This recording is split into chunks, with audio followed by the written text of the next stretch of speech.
Welcome to Strategy Saturday. I'm Charles Carillo, and today we're going to be discussing what are the best places in the U.S. to invest during 2021. And this is a question I get all the time. Where's the best place to invest, Charles? Where should I be looking? Where are the trends heading to? And best can be a subjective term. After all, are we talking about the availability of housing stock, the lowest overall prices, highest rental rates? We're going to be weighing several factors into determining the best places in the U.S. to invest in real estate this year. So some factors to consider. Single-family rental homes have a higher cap rate than typical apartment complexes. 6 to 8% is average, which is ideal and which is definitely higher than most apartment complexes today. High rental occupancy rates. The national rental vacancy rate as of Q1 2021 stands at 6.4%, with this being slightly lower in the suburbs, 5.5%, and several states also being below the median. Low tenant default rate. During normal times, the national rental default rate is below 10%. That being said, 2020 has changed a lot of things. Primary among these is the percentage of U.S. households now renting their homes, which stands at 32%.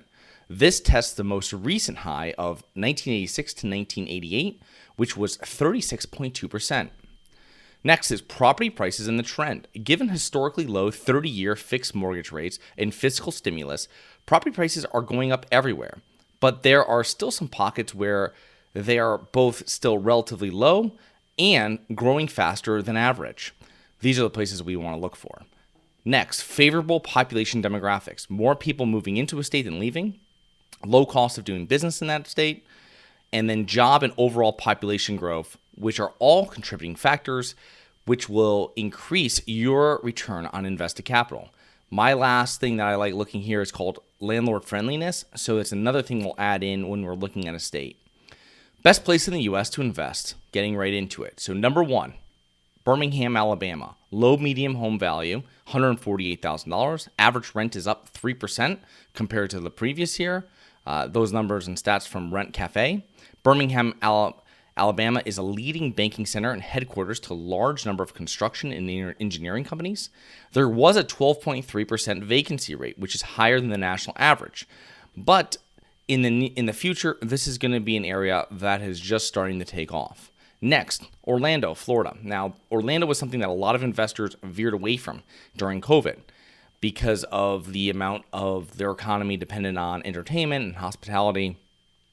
$236,000 medium home value, medium home rental per month of $1,599, ranked number 2 among America's fastest growing cities from Forbes, 7% vacancy rate in line with national average. Next, Atlanta, Georgia, $190,000 medium home value, medium rental per month, $1,500, 3 years, single family home price appreciation forecast of 9.3%.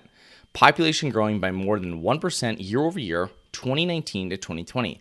Well, apparently it's going to take a lot more than COVID to slow down the growth in Atlanta because Atlanta and Georgia did not see any decrease in rents or in population growth during 2020 or 2021 so far, or 2019.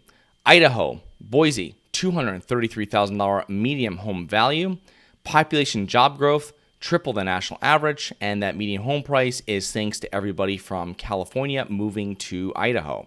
Median rental per month is $1,271, which is much lower than you would expect for a median home value of $233,000, showing that rents will most likely be increasing here in the near future. I don't know to what, but that's something where as more people move in, it's going to definitely drive up the rental prices and not just the medium home prices. Next, number 5, Dallas, Texas. Dallas has been on our radar for years, and $186,000 medium home value, medium rental per month of $1,800, 3-year appreciation forecast of 11.4%.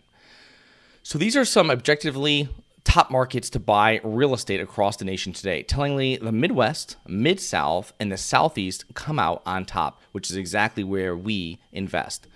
But some other notable markets which ranked high according to metrics we previously mentioned are Nevada, Colorado, Arkansas, Arizona, and Illinois. Illinois definitely being a tenant-friendly state, rounding out our top 10. In closing, please remember to rate, review, subscribe, submit comments and potential show topics at globalinvestorspodcast.com. Look forward to 2 more episodes next week. See you then.